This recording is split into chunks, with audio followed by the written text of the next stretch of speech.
بسم اللہ الرحمن الرحیم۔ السلام علیکہ یا صاحب العصر والزمان۔ حضرت امام جعفر صادق علیہ السلام سے روایت ہے کہ رسول اکرم صلی اللہ علیہ وسلم سے یہ سوال کیا گیا کہ آپ کو فرزندان آدم پر کس چیز نے سبقت دلائی، آپ کو ان سے برتر اور مقدم بنا دیا؟ حضرت محمد صلی اللہ علیہ وسلم نے فرمایا کیونکہ میں نے سب سے پہلے اللہ تعالیٰ کی ربوبیت کا اقرار کیا تھا اور بلا یعنی جی ہاں کہا تھا، جس وقت اللہ تعالیٰ نے اپنے انبیاء سے اپنی ربوبیت کا اقرار لیا تھا۔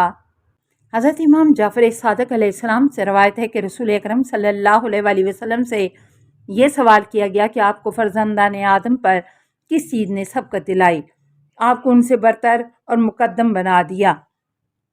حضرت محمد صلی اللہ علیہ وسلم نے فرمایا کیونکہ میں نے سب سے پہلے اللہ تعالیٰ کی ربوبیت کا اقرار کیا تھا اور بلا یعنی جی ہاں کہا تھا، جس وقت اللہ تعالیٰ نے اپنے انبیاء سے اپنی ربوبیت کا اقرار لیا تھا اور انہیں گواہ بنا کر پوچھا تھا کیا میں تمہارا پروردگار نہیں ہوں؟ سب نے بلا کہا تھا لیکن میں نے سب سے پہلے بلا کہا تھا۔ بحار الانوار جلد 15 صفحہ 16 ہے 123 عن بصائر الدرجات۔ ایک دن قریشیوں نے آپ صلی اللہ علیہ وسلم سے پوچھا کس چیز نے آپ کو تمام انبیاء پر سبقت دلائی، حالانکہ آپ سب سے آخر میں آئے اور انبیاء کے سلسلے کو ختم کرنے والے بھی ہیں۔ حضرت محمد صلی اللہ علیہ وسلم نے فرمایا میں وہ پہلا شخص ہوں جس نے ربوبیت خدا کا سب سے پہلے اقرار کیا تھا۔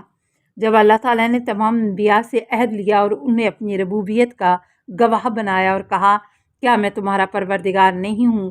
سب نے کہا جی ہاں، میں وہ پہلا نبی تھا جس نے بلا کہا تھا اور اسی بات نے مجھے اللہ تعالیٰ کے حضور برتری دلائی۔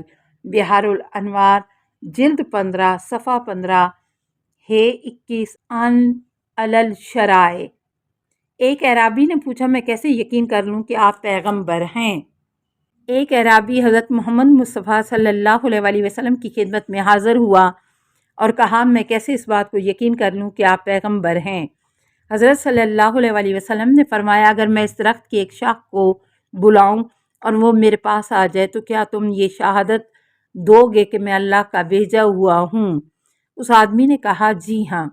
راوی کہتا ہے کہ رسول اکرم صلی اللہ علیہ وسلم نے اسی شاخ کو بلایا تو وہ شاخ درخت سے جدا ہوئی اور زمین کو چیرتی ہوئی آپ کے پاس آ گئی۔ آپ صلی اللہ علیہ وسلم نے اسے دوبارہ اشارہ کیا تو وہ واپس اپنی جگہ پر چلی گئی اور دوبارہ درخت سے پیوست ہو گئی۔ جب اس شخص نے یہ دیکھا تو کہا میں گواہی دیتا ہوں آپ صلی اللہ علیہ وسلم اللہ تعالیٰ کے پیغمبر ہیں۔ پھر اس نے ایمان قبول کر لیا۔ جس وقت وہ مجلس سے خارج ہوا تو وہ یہ صدا دے رہا تھا اے آل عامر ابن صعصع، خدا کی قسم جو چیز میں نے دیکھی ہے اس کی تکذیب نہیں کر سکتا۔ بحار الانوار جلد 17 صفحہ 368 ہے 17 عن قصص الانبیاء للراوندی۔ حضرت آدم بہشت میں تھے تو آپ صلی اللہ علیہ وسلم کہاں تھے؟ حضرت جابر بن عبداللہ انصاری کہتے ہیں کہ حضرت محمد مصطفیٰ صلی اللہ علیہ وسلم سے کسی نے سوال کیا کہ حضرت آدم علیہ السلام بہشت میں تھے تو آپ کہاں تھے؟ آپ صلی اللہ علیہ وسلم نے فرمایا میں اس وقت ان کے صلب میں موجود تھا اور جب وہ زمین پر آئے تو میں تب بھی ان کے صلب میں موجود تھا، جب کشتی نوح میں سوار ہوئے اس وقت بھی ان کے صلب میں موجود تھا، جب حضرت ابراہیم علیہ السلام کو آگ میں ڈالا گیا میں ان کے صلب میں موجود تھا، میرے آباء و اجداد میں سے کسی نے زنا نہیں کیا، اس طرح میں پاکیزہ اسلاب اور ارحام میں منتقل ہوتا رہا یہاں تک کہ مجھے نبوت کے لیے مبعوث کیا گیا اور لوگوں کو میری پیروی کی دعوت دی گئی اور تبلیغ اسلام میرے ذریعے تکمیل کو پہنچی، میرے تمام اوصاف بیان کر دیے گئے اور تورات و انجیل میں بھی میرا نام ہے، مجھے آسمان پر بلایا گیا، اللہ نے میرا نام اپنے نام سے اخذ کیا، پس میری امت حامد شکر گزار اور تعریف کرنے والے ہیں، صاحب عرش محمود ہے اور میں محمد ہوں۔ یہ حدیث بہت سی اسناد کے ساتھ تواتر سے بیان ہوئی ہے۔ مانی الاخبار للصدوق صفحہ 52 ہے 2۔ حضرت علی علیہ السلام نے پوچھا، یا رسول اللہ، آپ افضل ہیں یا جبرائیل؟ حضرت علی علیہ السلام سے روایت ہے کہ حضرت محمد مصطفیٰ صلی اللہ علیہ وآلہ وسلم نے فرمایا، اللہ تعالیٰ نے مجھ سے زیادہ برتر اور مکرم کسی کو نہیں بنایا۔ میں نے عرض کیا، اے رسول خدا صلی اللہ علیہ وآلہ وسلم، آپ افضل ہیں یا جبرائیل؟ حضرت محمد صلی اللہ علیہ وآلہ وسلم نے جواب دیا، اے علی، اللہ تعالیٰ نے اپنے انبیاء و مرسلین کو اپنے فرشتوں پر برتری عطا کی ہے، اور مجھے تمام انبیاء و مرسلین پر برتری عطا کی ہے، اور یہ برتری میرے بعد آپ کو اور آپ کے بعد کے اماموں کو عطا کی ہے۔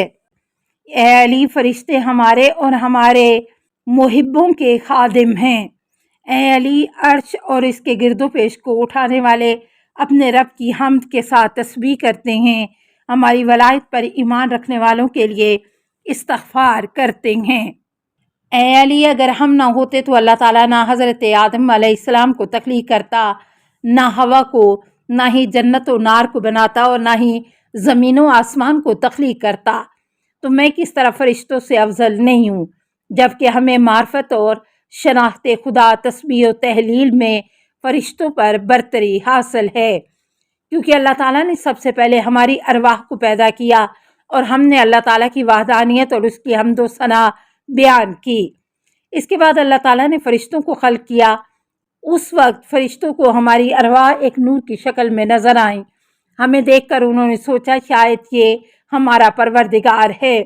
اس وقت ہم نے تسبیح خدا بیان کی تاکہ فرشتے یہ جان لیں کہ ہم مخلوق ہیں اور اللہ تعالیٰ ہماری بشری صفات سے منزہ ہے۔ تب فرشتوں نے بھی ہماری طرح تسبیح کی۔ پھر جب فرشتوں کو ہماری عظمت کے بارے میں معلوم ہوا اور اس بات نے انہیں حیرت زدہ کر دیا، تو ہم نے تحلیل لا الہ الا اللہ بیان کی تاکہ ملائکہ یہ جان لیں کہ خدا کے سوا کوئی معبود نہیں، اور ہم اس کے ساتھ عبادت میں شریک نہیں بلکہ اس کے بندے ہیں۔ تب فرشتوں نے بھی لا الہ الا اللہ کہا، اور جب انہوں نے ہماری عزت اور قوت جو کہ اللہ نے ہمیں عنایت کی تھی اس کا مشاہدہ کیا، تو ہم نے لا حول ولا قوت الا باللہ کہا تاکہ فرشتے یہ جان لیں کہ ہماری یہ طاقت اور قوت اللہ تعالیٰ کی ودیعت کردہ ہے۔ اور جب فرشتوں نے دیکھا کہ اللہ نے ہمیں لائق اطاعت بنایا ہے اور ہمیں اپنی بے شمار نعمتوں سے نوازا ہے اور فرشتوں کے لیے ہم پر ایمان لانا واجب ہے، تو ہم نے الحمدللہ کہا تاکہ فرشتوں کو بھی اللہ تعالیٰ کی نعمتوں کا شکر ادا کرنے کا طریقہ معلوم ہو سکے۔ تب فرشتوں نے الحمدللہ کہا۔ اس طرح فرشتوں کو ہمارے ذریعے خدا کی وحدانیت، تسبیح گوئی، تحلیل گوئی، حمد و ثنا اور تمجید بیان کرنے کا طریقہ پتہ چلا۔ پھر اللہ تعالیٰ نے حضرت آدم علیہ السلام کو تخلیق کیا اور ہمیں ان کے صلب میں ودیعت کیا، اور ہمارے احترام میں فرشتوں کو یہ حکم دیا کہ وہ آدم علیہ السلام کو سجدہ کریں۔ یہ سجدہ اللہ تعالیٰ کے لیے بندگی کا اظہار اور حضرت آدم علیہ السلام کے لیے احترام کا سجدہ تھا، کیونکہ اس وقت ہم ان کے صلب میں موجود تھے، تو ہم کس طرح فرشتوں سے افضل نہیں ہیں، جبکہ ان سب نے آدم کو سجدہ کیا تھا۔ اور جب میں معراج کے لیے آسمان پر گیا تو وہاں جبرائیل نے آذان و اقامت کہی، اور آذان و اقامت میں اپنے ہر فقرے کو 2 بار ادا کیا، اور پھر مجھ سے کہا، اے محمد آگے بڑھیے اور امامت کرائیں۔ میں نے اس سے کہا، اے جبرائیل، کیا میں آپ سے بہتر ہوں؟ اس نے کہا، جی ہاں، کیونکہ اللہ تعالیٰ نے اپنے پیغمبروں کو تمام فرشتوں پر برتری دی ہے، اور آپ تمام انبیاء میں افضل ہیں۔